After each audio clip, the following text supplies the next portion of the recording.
बिस्मिल्लाहिर्रहमानिर्रहीम। आप तमाम सहाफ़ी दोस्तों का शुक्रिया कि आप तशरीफ़ लेकर आए। अभी सिंध काबीना का एक अहम इजलास हुआ और इजलास में कुछ चंद फैसले हुए हैं जिसके बारे में हम मीडिया को आगाह करना चाहेंगे। उसके बाद फिर जो एक अहम इशू है जो चंद दिन से जो कराची में एक कुछ प्रोपेगेंडाज किए गए उसके बारे में भी आपसे बातचीत होगी। तो जी, आज जो सिंध काबीना का इजलास हुआ उसमें मुख्तलिफ फैसले हुए। उसमें तालीम, सकाफ़त, सिक्योरिटी और तरक्याती मनसूबों की जो है सिंध काबीना ने मंजूरी दी। NED यूनिवर्सिटी की गर्ल्स हॉस्टल की दूसरी मंजिल की तामीरात के लिए 190 मिलियन की मंजूरी दी गई। उसके अलावा सकाफ़ती विरसे के तहफ़्फ़ुज़ के लिए काबीना ने सक्खर में जो है एक चर्च और हैदराबाद में एक चर्च की बहाली की मंजूरी दी। और सक्खर और हैदराबाद में तारीख़ी गिरजाघरों की बहाली के लिए 109 मिलियन की जो है वो मंजूरी दी गई है। उसके अलावा सिंध आर्काइव्स में कुछ 100 मिलियन की मंजूरी दी गई, जहाँ पे वहाँ पे पूरे कदीमी रिकॉर्ड है पाकिस्तान बनने से पहले के, उनको महफूज किया जाए। उसके साथ साथ जो है सुजावल और शिकारपुर में सड़कों की तामीरात की मंजूरी भी दी गई। शुगर सेक्टर में 2026 को मुकम्मल डीरेगुलेट करने के वफाक के मंसूबे पर सिंध काबीना को ब्रीफिंग दी गई। उसमें फिर सिंध कैबिनेट ने एक कैबिनेट मेंबर्स की कमेटी बनाई है under the chairmanship of agriculture minister साहब। वो जो है उस कमेटी की जो है नेक्स्ट कैबिनेट मीटिंग तक जो है वो अपनी देंगी रिकमेंडेशंस, और उसमें फिर ये फैसला किया जाएगा कि जी इसको क्या आगे का लाए अमल हो, जिससे जो है इस इंडस्ट्री को भी फ़ायदा हो और जहाँ पे जो हमारे काश्तकार किसान हैं उनको भी ज़्यादा से ज़्यादा प्रोटेक्शन और उनको अच्छे रेट्स मिल सके। सिंध काबीना ने फ्लड एमरजेंसी जो है उसके लिए 6.1 अरब रुपए की मंजूरी दी है, जिसमें अब फ्लड एमरजेंसी फ़ंड जो है वो उसको हम चाह रहे हैं कि इस तरह मजबूत किया जाए ताकि तमाम इंतजाम पहले से मुकम्मल हों और कल को खुदा न खास्ता कभी भी जो कि क्लाइमेट चेंज हो रहा है, कल को कोई चैलेंज हो तो उसका मुकाबला किया जा सके। उसके अलावा जो शौकत खाना मेमोरियल ट्रस्ट है उनकी हमारे पास आती है एक्साइज डिपार्टमेंट को दरख्वास्त की जी वो जो है जो सेस टैक्स है उसको उनको इस्तिस्ना दिया जाए, तो उसकी भी सिंध कैबिनेट ने मंजूरी दी। इससे पहले भी हम मंजूरी दे चुके हैं शौकत खानम ट्रस्ट के लिए, तो इस बार भी हमने उसकी मंजूरी दी है। उसके अलावा जो हैदराबाद और सक्खर मोटरवे है जो कि वफाकी हुकूमत ने बनाना है, अभी तक बनाया नहीं, उसमें जो ज़मीनों की जो एक्वायर करने थे और बाकी जो था, तो सिंध हुकूमत अभी तक 10.4 बिलियन रुपीज़ ऑलरेडी पे कर चुकी है इस मंसूबे के लिए। जो हैदराबाद और सक्खर का एक मोटरवे बनना है जो कि अभी तक नहीं बन पा रहा, वफाकी हुकूमत ने बनाना है, उसमें जो सिंध हुकूमत की ज़िम्मेदारी थी, जो चीज़ें थी उससे बढ़कर सिंध हुकूमत जा चुकी है। अभी तक 10.44 बिलियन रुपीज़ जो है सिंध हुकूमत भर चुकी है। रेस्क्यू 1112 के कायम शुदा ज़िले सेंटर्स को फाल बनाने के लिए हुकूमत सिंध जो है 192.745 मिलियन रुपीज़ की इजाफी ग्रांट की भी मंजूरी दे दी गई। और जितने भी हमारे मुलाजमीन हैं सिंध सेक्रेटरीट के, CM हाउस के और गवर्नर हाउस के, उन तमाम मुलाजमीन के लिए जो है उनके लिए उन मुलाजमीन के लिए हेल्थ इंश्योरेंस जो है उसकी तजवीज़ की भी मंजूरी दी गई। अब जो दूसरा मेन इशू है वो चंद दिन पहले यहाँ पे चीफ़ मिनिस्टर खैबर पख्तूनख्वा जनाब आए और उन्होंने आने से पहले अपना एक प्रोग्राम दिया। जैसे ही उनके आने की इतला हुई तो सिंध हुकूमत ने उनसे रब्ता किया और उनको कहा गया जी आप आ रहे हैं तो आपको मुकम्मल तौर पर सिक्योरिटी हुकूमत सिंध फराम करेगी, आपको जो सहूलियात चाहिए, जो फैसिलिटीज़ चाहिए हुकूमत सिंध आपको प्रोवाइड करेगी। और आपको अगर बुलेट प्रूफ गाड़ी चाहिए, आपको जितनी भी पुलिस दरकार है, एज ए चीफ़ मिनिस्टर और वैसे भी आप एक सूबे में एज ए मेहमान के तौर पे आ रहे हैं तो आपको वो सारी चीज़ें फराम की जाएंगी। उन्होंने कहा कि जी हमें बुलेट प्रूफ गाड़ी नहीं चाहिए, बुलेट प्रूफ गाड़ी हम अपनी खुद उन्होंने अरेंज की हुई थी, बाकी उन्होंने सिक्योरिटी के लिए आमादगी रखी जो कि उनका राइट था, उनको सिक्योरिटी प्रोवाइड की गई। मैं पहले तो बताता चलूँगा, इससे पहले एक थ्रेड भी आया था, हमने जानबूझ के उस थ्रेड की खबर को मौके से पहले नहीं किया था, लेकिन उनको बता दिया गया था खैबर पख्तूनख्वा हुकूमत को कि ये कोई एक सिक्योरिटी इदारे की तरफ से आपको जो है आपके लिए थ्रेट एक अलर्ट जारी हुआ है, उनको बता दिया गया था। लेकिन हमने उसको इसलिए नहीं बताया पब्लिक में ताकि खुदा न खास्ता जो है उसको सुन के कोई और अपना कोई जो है वो कोई उसको मौके का फ़ायदा ना ले। तो खैर उन सारी चीज़ों को मद्देनज़र रखते हुए हमारे उसके बाद फिर हमारे सूबाई वज़ीर नासिर हुसैन शाह साहब ने पीटीआई के सूबाई रहनुमाओं से रब्ता किया और उनसे पूरे प्रोग्राम्स चॉक आउट किए कि जी आप आएँ, मोस्ट वेलकम। आप जो है आपको जलसा करना है, जगह बताएं, हम आपको जलसे की जगह दें, आपको जो सहूलतें चाहिए, लेकिन आप किसी तरीके से सड़कें डिस्टर्ब ना करें, ऐसा कोई काम ना करें जैसे लोगों को तकलीफ़ हो, और ऐसा कोई काम ना करें जो कि हमें ऑलरेडी मालूमात आई हैं कि आपकी सिक्योरिटी को खदशात हैं, तो इस तरह की कोई चीज़ें ना हों। और बड़े अच्छे माहौल में सारी गुफ्तगू हो रही थी। वो आए, आपने देखा कि जी सिंध के एक सीनियर वज़ीर, एक सीनियर रहनुमा, कराची डिवीज़न के सदर सईद गनी साहब गए, उन्होंने उनका इस्तकबाल किया। जैसे ही अपने जहाज़ से बाहर निकले तो वहाँ पे उनको जो सिंधी जो हमारा कल्चरल है उनको अजरक पहनाई गई, उनको इज़्ज़त दी गई, टोपी पहनाई गई और उनको जो है उनको वेलकम किया गया, जो कि एक अच्छे जेस्चर की शुरुआत भी थी। और ये सारी चीज़ें दिल से की गई, इसका कोई वो नहीं थी कि किसी मीडिया में दिखाने के लिए, ऑप्टिक्स दिखाने के लिए। एक अखलाक की भी जो चीज़ें होती हैं, और सिंध में हमेशा मेहमान नवाजी मशहूर है, तो उसकी वजह से जो हमारे कल्चर में उनको इस्तकबाल किया गया, वो किया गया। ठीक है, वो आए खैर से।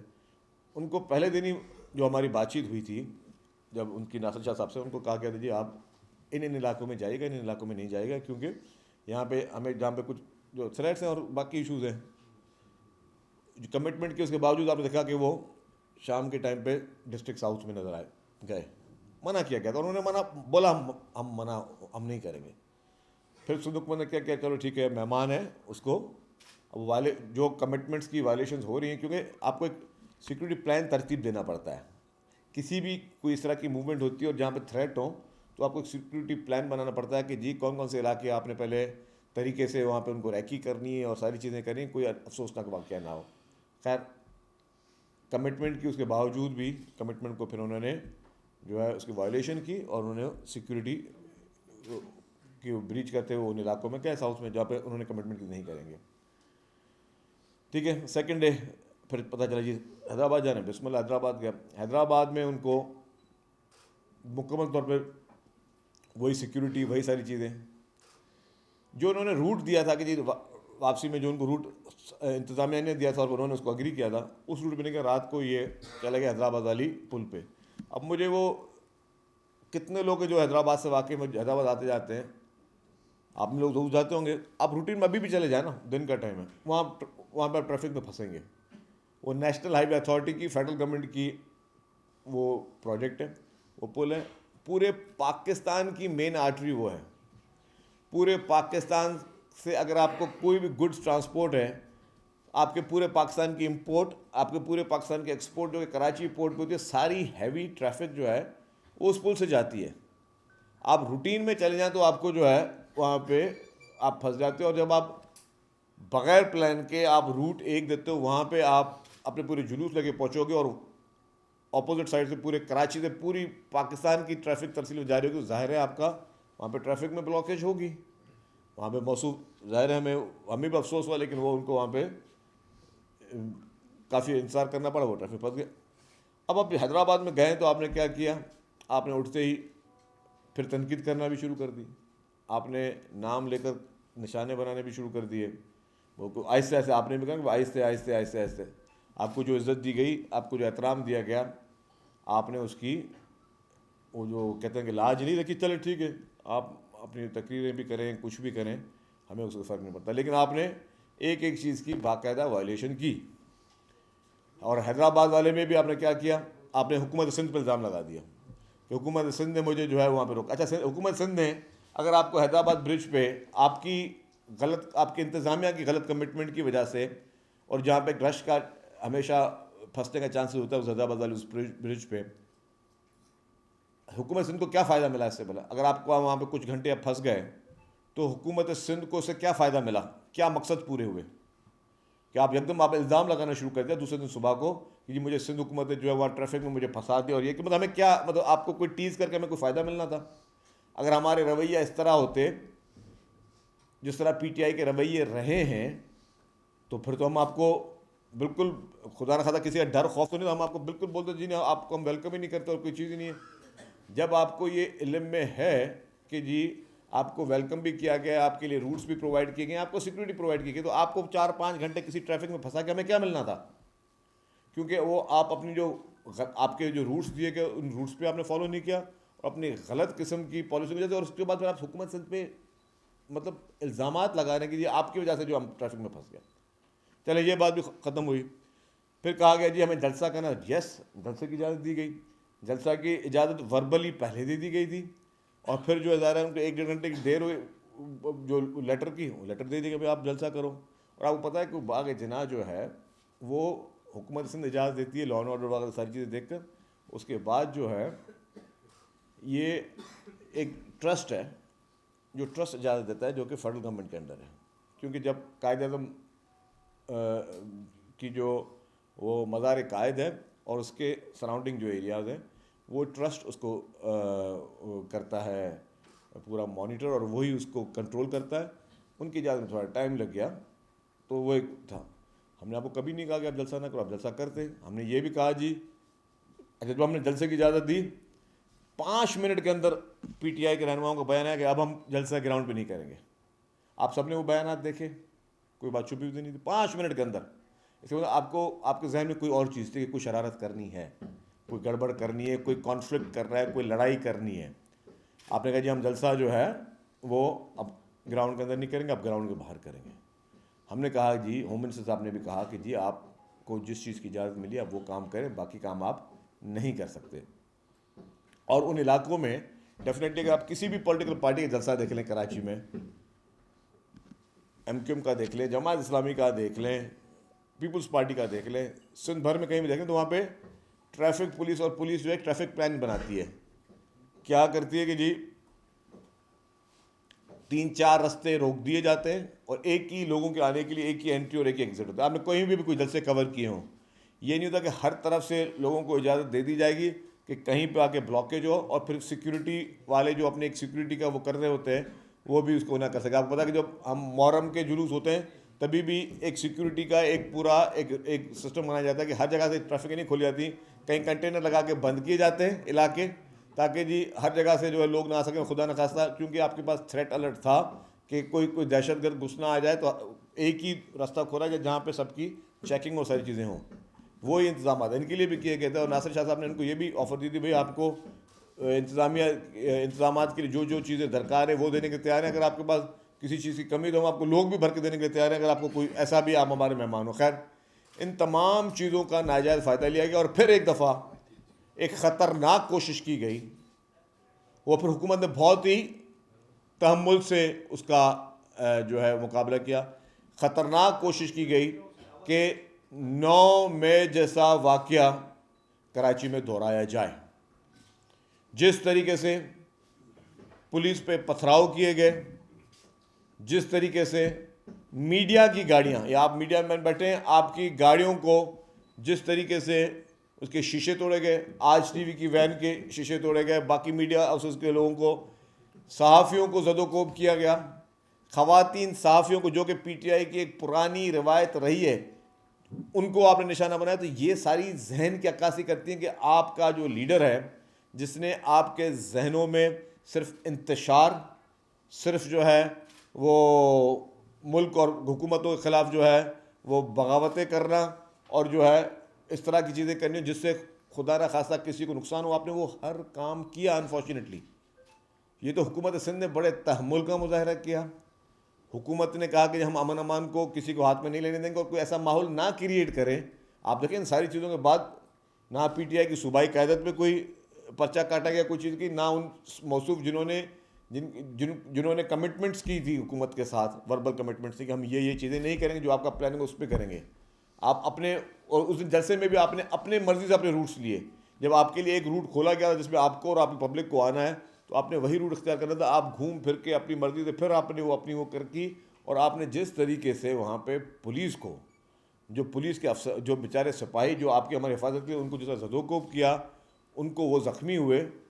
मैं समझता हूँ कि ये वही इंतशारी सियासत है जिसकी वजह से हमारा और पूरे पाकिस्तान का आपसे इख्तलाफ है कि इस कराची में पहले भी इस तरह की इंतशार की सियासत जिन लोगों ने की, लोगों ने उसको रिजेक्ट किया। आपने फिर वही इंतशारी सियासत करने की कोशिश की, आपने फिर वही नफरत अंगेज ज़ुबान इस्तेमाल करने की कोशिश की, आपने फिर उस तरीके से मुखालफों को, जिस तरीके से सियासी मुखालफों को एक अदब के दायरे में बात की जाती है, आपने फिर जो है बिलो द बेल्ट आपने वो गुफ्तगू की।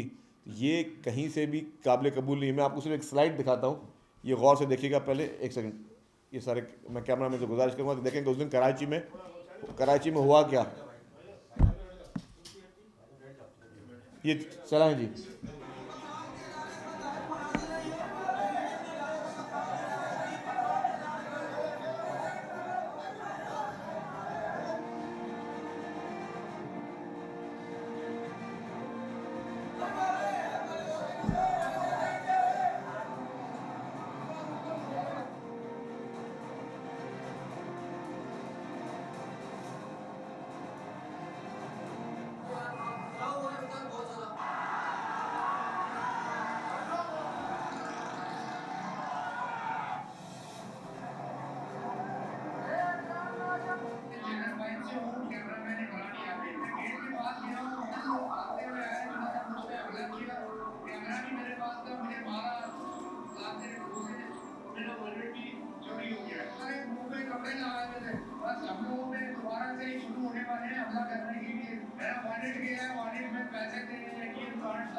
चारों तरफ से पत्थर बरसाए जा रहे थे, डंडियों से जो है वो मारना शुरू किया है, लाते एक दूसरे उसकी नाक फोड़ दी गई, उसका होंठ फाड़ दिया गया।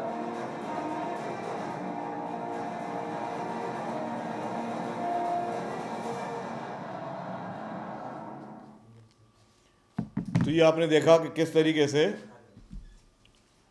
तरीके से कोशिश करके कि एक दफ़ा फिर 9 मई जैसा वाक़या करें, हालात ख़राब करें, कानून को अपने हाथ में लें। और पुलिस ने किस सब्र तहम्मुल का काम लिया, हुकूमत ने किस सब्र तहम्मुल का काम लिया।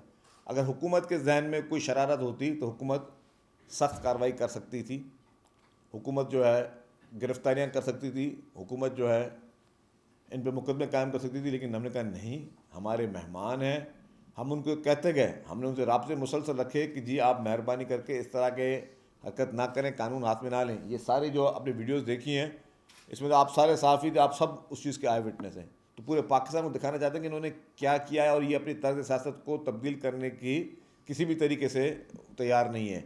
जो इंतशार की सियासत इन्होंने पूरे पाकिस्तान में की हुई है, जिस तरीके से पाकिस्तान के ख़िलाफ़ पूरी दुनिया में बैठकर ये प्रोपेगेंडा करते रहे, जिस तरीके से ये पाकिस्तान के ख़िलाफ़ साजिशें करते रहें, पाकिस्तान के इदारों के ख़िलाफ़ साजिशें करते रहें, इनका कोई मूड नहीं है कि कौमी दायरे में आके ये सही और साफ सियासत करें।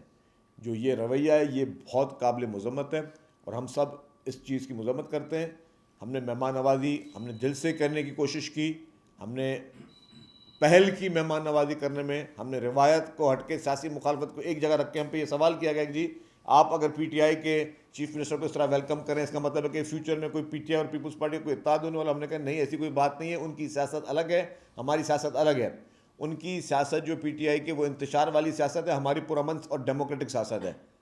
लेकिन उसके बावजूद क्योंकि वो हमारे सूबे में आ रहे हैं तो हमारा अखलाकी फ़र्ज़ है कि हम उनको ना सिर्फ उनको फैसिलिटेट करें, उनकी जो है उनको मदद उनको दरकार वो करें। जब हम ये रवैया रख रहे हैं, हमारी शराफत का जो है वो नाजायज़ फ़ायदा लिया गया।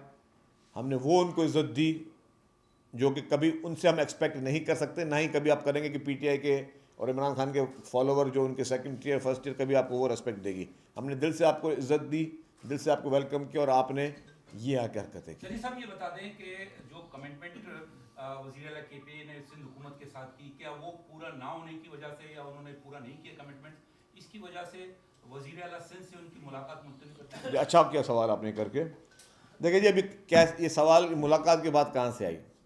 जब चीफ मिनिस्टर KPK को कहा गया कि जी आप आएँ और हमें प्रोग्राम दें और हम आपका पूरा वो अरेंजमेंट करते, तो उन्होंने चीफ मिनिस्टर KPK हाउस से एक प्रोग्राम आया जिसमें उन्होंने डिसाइड किया कि जिस दिन जा रहे थे उस दिन सुबह को 9:30 बजे वो वज़ीर आला साहब से मुलाकात करेंगे। वो उन्होंने डिसाइड किया। जब आपको पता है किसी से मुलाकात की जाती है तो अगले से पूछा जाता है यार आपको क्या टाइम सूट करता है।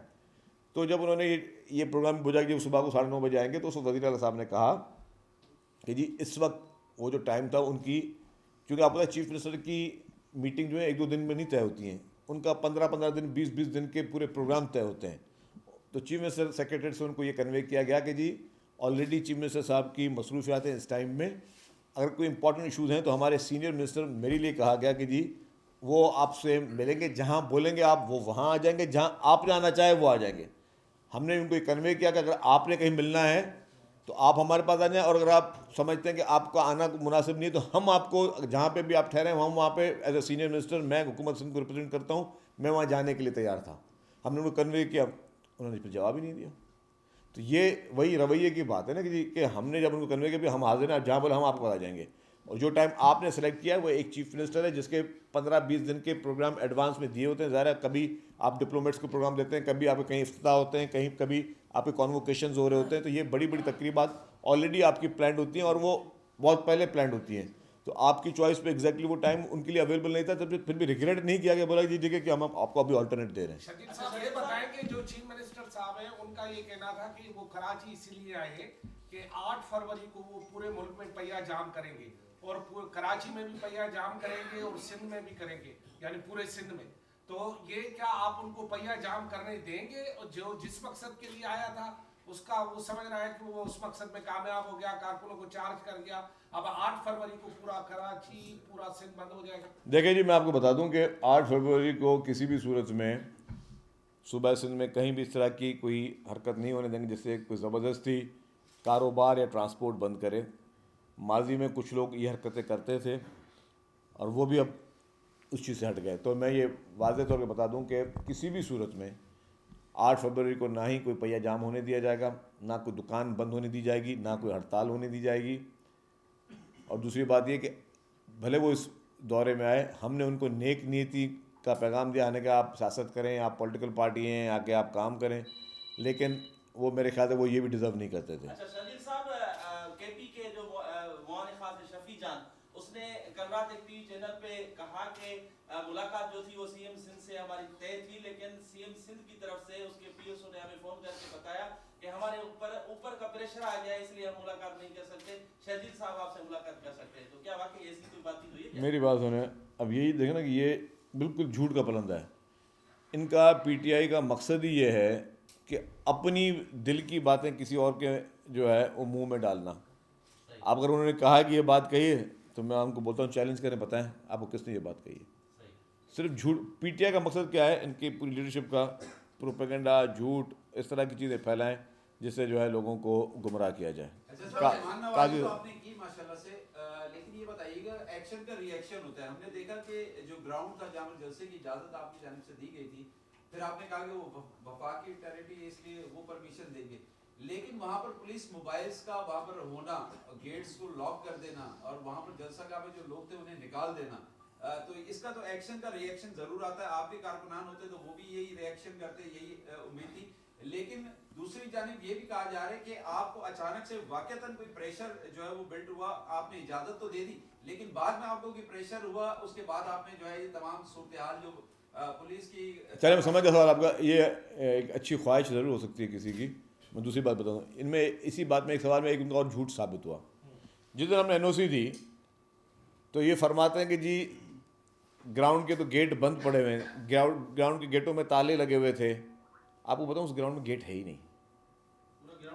अच्छा, आप अभी भी चले जाओ उस ग्राउंड में मुझे गेट दिखा दो, उस ग्राउंड में गेट है नहीं, नंबर 1। और एनओसी से एक दिन पहले वज़ीर आला साहब जब कराची आए थे वो अपने वर्करों के साथ, अहदेदारों के साथ उस ग्राउंड के अंदर मौजूद थे एनओसी से एक दिन पहले। तो अगर ग्राउंड के में गेट में ताले लगे हुए थे और अगर गेट थे तो वो अंदर क्या करने गए थे भाई? पहले वो कैसे गए? क्या कूद के गए थे वो? एक ये बात। दूसरी बात ये कि जब भी किसी जगह में प्रोग्राम होता है तो क्या पुलिस सिक्योरिटी देती है, नहीं देती है? अगर पुलिस की मोबाइलें अगर ग्राउंड के अंदर हैं तो वो सिक्योरिटी देने के लिए हैं, वो आप लोगों को सिक्योर करने के लिए, वो देखने के लिए खुदा खासा कोई आगे कोई चीज़ प्लांट तो नहीं करके जा रहा। तो पुलिस के ये, आप किसी भी मजहबी त्यौहार हो या कोई पॉलिटिकल बड़ी गैदरिंग हो, आप देखेंगे कि पुलिस की नफरी पहले एडवांस में आती है, थोड़ी कि जलसे के बाद आएंगे पुलिस वहाँ पे।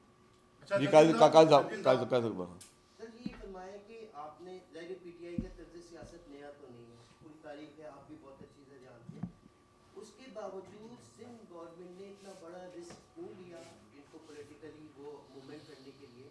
ये एक बहुत बड़ा रिस्क था, क्योंकि खुदा न खास्ता आपको बताया थ्रेट अगर होती तो अल्टीमेटली सिंध गवर्नमेंट किस हद तक बदनाम होती, शायद इसका आपको सपोर्ट करना भी बड़ा मुश्किल है कि अगर अल्लाह ना करे कोई वाक़या हो जाता।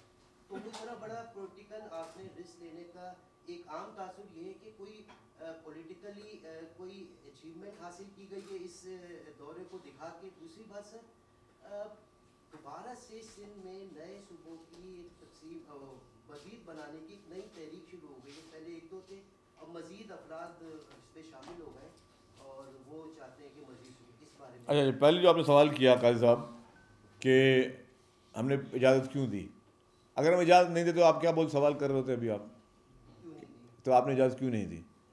इजाज़त दो तो भी आप पूछ रहे हैं कि भाई क्यों दी, नहीं देता तो बोलते भाई क्यों नहीं दी। देखिए जी, इजाज़त इसलिए दी गई कि जी हमने कहा कि आप एक पॉलिटिकल पार्टी, हम आपको समझने की कोशिश करते हैं, आप एक इलाके के चीफ मिनिस्टर हैं और हम आपको चाहते हैं कि आप अगर यहाँ पे अपनी कोई भी इस तरह की पॉलिटिकल एक्टिविटी गवर्नमेंट के बताए हुए तरीक़ेकार पे करें। बताए हुए मैं ये नहीं कि हम जो देखो डिक्टेट करना चाहते हैं, बताने भाई आप इस ग्राउंड में कर लो, आप करो, आप ये रूट्स उठाओ, जो कमिटमेंट गवर्नमेंट के साथ करो वो पूरी करो, आप करो, कोई मना नहीं कर रहा। लेकिन आपने उसकी वायलेशन की, आपने कोई रिस्क था, रिस्क हमें अंदाज़ा है कि थ्रेट था, इसीलिए हमने उनको पुलिस की बेशतर जो है सिक्योरिटी फराम की। हमारे सबसे बेहतरीन इदारा है SSU, उसकी security chief minister Khyber Pakhtunkhwa को प्रोवाइड की गई उनको सिक्योर करने के लिए। और जिन जिन जगहों से उनको और जिन जिन रूट्स के लिए मना किया गया, उन्होंने जानबूझ के वही रूट्स वही जगहें लीं। अब वो किस मिशन में तो खुदा को पता है। लेकिन ये सारी चीज़, दूसरी आपने बात की कि फिर आवाज़ आ रही है, ये कोई सूबों वाली बात जो है ना, ये सब एक कान से सुने दूसरे कान से निकाल दें, कोई मज़ीद सूबे नहीं बन रहे। जी अच्छा शर्जील साहब, ये बताइएगा कि PTI वाले इल्ज़ाम आयद करते हैं कि जलसे से एक दिन पहले रात में पुलिस ने जो है वो इनके ऊपर जो है वो लाठीचार्ज किया बागे जिना ग्राउंड के अंदर, जबकि वो जलसे की तैयारी कर रहे थे। और जिस दिन जो है वो इनका जलसा था तो नुमाइश चौरंगी पे पुलिस ने इनके कारकुनों को पहले पकड़ दकड़ शुरू की, फिर अचानक जो है वो पुलिस वहाँ से चली गई और एक जुलूस जो है वो बागे जिना के अंदर दाखिल हो गया। तो ये इनको रोका क्यों गया था जब इनको इजाज़त? अच्छा, मेरी बात सुने, अभी आप मोबाइल जलसे से एक दिन पहले की बात कर रहे हैं। जब भी किसी जगह पे बड़ा इवेंट होता है तो पहले जगह की BD होती है, उनको क्लियर किया जाता है। अगर आपने आज कोई इजाज़त दी है तो आप एक दिन पहले से तो नहीं बोलोगे कि भाई आप कार्रवाई शुरू कर दो। एक तो पहले एक स्वीपिंग उसे कहते हैं, BD और स्वीपिंग कहते हैं, वो टर्मिनोलॉजी होती है, वो की जाती है। आपने खुद कहा कि जी PTI कहते हैं हमारे लोगों को रोका गया और अचानक से पुलिस वहाँ से चली गई, तो इसका मकसद क्या था? अगर रोका गया था तो पुलिस अचानक फिर क्या PTI के कहने पे पुलिस वापस गई थी? तो ये मैं कहूँ, ये हमें झूठ के सर पैर नहीं होते। कभी एक बात करेंगे, कभी दूसरी बात करेंगे, तीसरी बात करेंगे। उनकी सारी बातों का मफरूज़ ये है कि वो यहाँ पे अमन अमान ख़राब करना चाहते थे, वो यहाँ से कोई बहुत बड़ी खबर बना के लेके जाना चाहते थे। PTI चाहती थी कि यहाँ पे किसी तरीके से हुकूमत सिंध को बदनाम करने आए और हमें कोई सख्ती करे, कोई रोके, कोई FIR कटे, कोई अरेस्ट करे। हमने वो कोई उनकी चीज़ नहीं करने दी। हमने कहा कि हमने उनको वो इज़्ज़त दी जो उन्होंने शायद हमसे वो हमें ये रियलाइज़ करवाना चाह रहे हैं कि हमसे कोई गलती हो गई।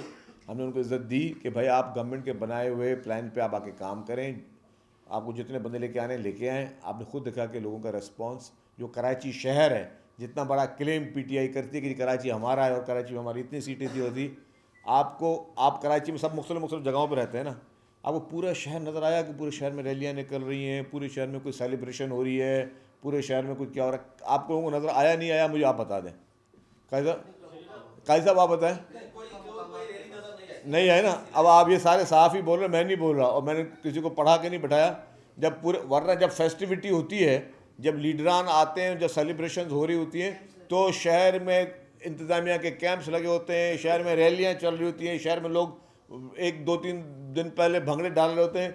ये इस तरह का कोई माहौल नहीं था। क्योंकि मैं ये नहीं बोला कि उनकी कोई फॉलोइंग है या नहीं है, लेकिन ठीक है, वो जो शो समझ के आए थे उसमें उनको मायूसी हुई और उसी मायूसी की वजह थी जो मैंने वीडियो दिखाई कि खबर नहीं बन रही थी, लोग नहीं निकल रहे थे। फिर एक वाहिद चॉइस क्या उनके पास रह गई?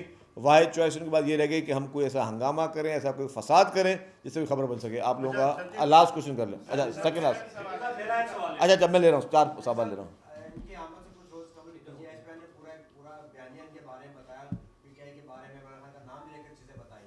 तो जब आप लोगों ने इजाज़त दी, परमिशन दी, एक्टिविटीज़ की, एक तरफ DGSP कहता है कि ये जो दहशतगर्दों को सपोर्ट करते हैं, वहाँ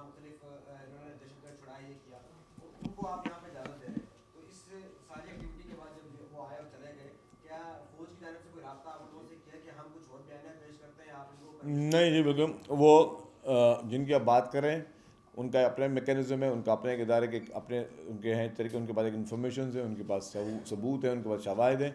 और कौन सी बात गलत की DGISPR ने PTI के बारे में, क्या ये बात गलत है या आप भूल गए या मैं भूल गया कि इमरान खान कहते थे कि जी तालिबान के दफातर जो हैं वो पाकिस्तान में खोले जाएं? क्या आप और मैं भूल गए कि जो वो तालिबान जो कि पाकिस्तान पीपल्स पार्टी के दौर में तालिबान के रहनुमा अरेस्ट हुए थे, उस वक्त फॉरेन मिनिस्टर थे शाह महमूद कुरैशी साहब, जिस दौर में मैं आपको अभी आप निकाल दें गूगल या ChatGPT आपको बता देगा कि पाकिस्तान पीपल्स पार्टी की जब दौर हुकूमत थी तब फॉरेन मिनिस्टर थे शाह महमूद कुरैशी साहब, तब तालिबान के रहनुमा अरेस्ट हुए। और जब इमरान खान साहब की हुकूमत थी तब फॉरेन मिनिस्टर थे शाह महमूद कुरैशी साहब। उस दौर में उन तालिबान के रहनुमाओं को बाइज्जत बरी किया गया, सज़ा याफ्ता लोगों को, कॉन्विक्टेड लोगों को, कॉन्विक्शन को, अगर कॉन्विक्ट बंदे को रिलीज़ करवाना है तो भाई आप फिर कोर्ट में जाओगे, बगैर कोर्ट के उनको रिलीज़ करवाया गया उस वक्त से शाह महमूद कुरैशी साहब।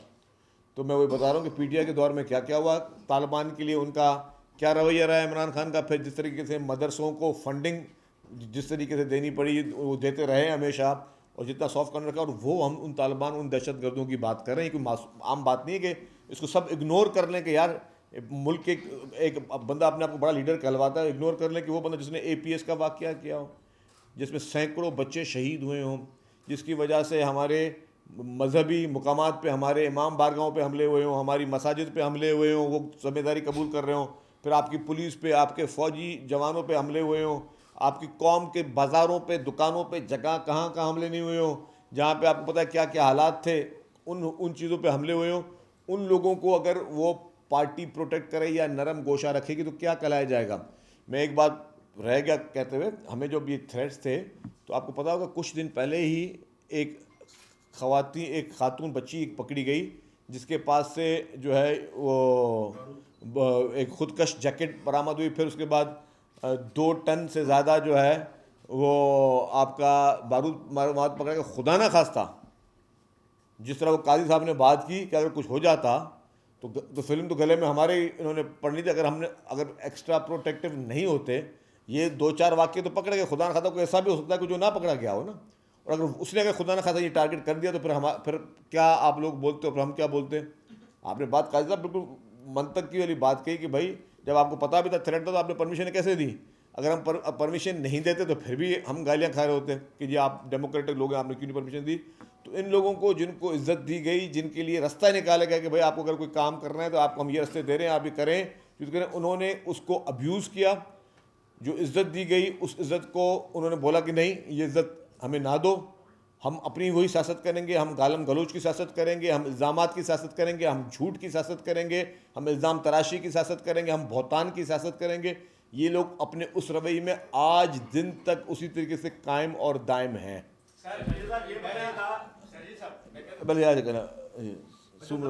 जलसे के बारे में आप क्या कहेंगे, क्योंकि बड़े दावे किए जा रहे हैं कि बहुत बड़ा पावर जो PTI ने कर दिया, जबकि हमारी इतलात ये है कि 80 से 90% KP के लोग थे। देखिए कहाँ के भी लोगों, इशू ये है कि अगर लोग होते, अगर लोग आने थे, जब खुद ने सबने अभी आपके साफी दोस्त ने बोला कि भाई पुलिस हट गई थी, लोग आ रहे थे, जमा हो रहे थे, तो फिर जलसा क्यों नहीं किया, किसने मना किया था आपको। जब आपको पता चलता कि जब लोग नहीं आ रहे, ग्राउंड बहुत बड़ा है, ग्राउंड भरा हुआ नहीं जा रहा, तो उनको और कुछ नहीं करो, पुलिस पे पथराव कर दो, खबर बन जाएगी।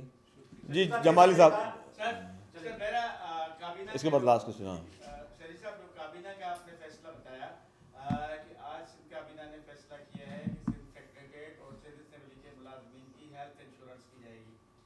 इस बारे में हम अक्सर ये सवाल करते हैं साफियों के हवाले से, दीगर इदारों के हवाले से, तो सिंध हुकूमत का ये मौक़िफ़ होता है कि सिंध के अस्पतालों में सबके लिए मुफ्त इलाज है और बेहतरीन सहूलियात हैं, तो फिर सरकारी मुलाजमीन के लिए हेल्थ इंश्योरेंस क्यों?